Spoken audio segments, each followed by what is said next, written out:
কথায় কথায় কিছু মানুষের অভ্যাস আছে, গালি দেয়, আক করলেই গালি দেয়। স্বাভাবিক কথাও গালি ছাড়া কইতার না, আর গালি দিয়ে আবার হাসে।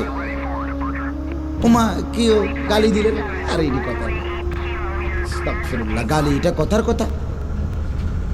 অপরের মা নিয়া বোন নিয়া আপনি যা তা বলে ফেললেন, চি চি চি।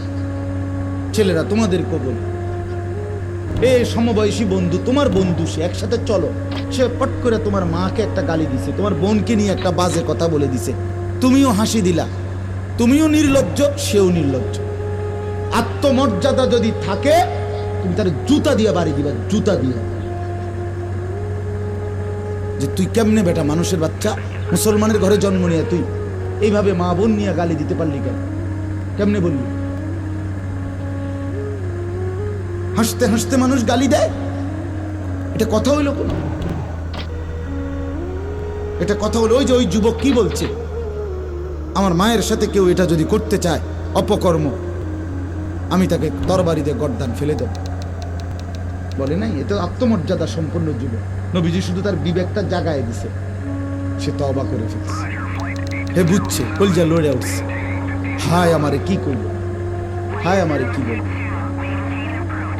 পর্দার আড়ালের মা বোন যারা শুনতেছিলেন, আপনাদেরকে বলি, মা, অশ্লীলতা, পর্দা, বেপর্দা, বেহায়াপনা ছেড়ে দেন।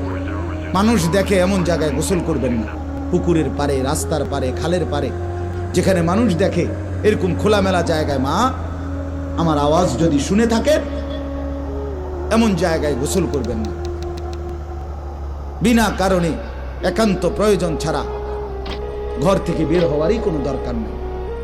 আর এই লাল, নীল, হলুদ, কমলা টাইট ফিটিং বোরকা, শরীরের সাথে আটসাট, এগুলো কোনো বোরকা না, এগুলো 3 পিস না, এগুলো একটা 3 পিস।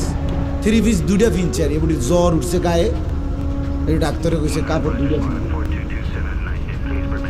তো শীত লাগতেছে ডেডি বেশি, এই জন্য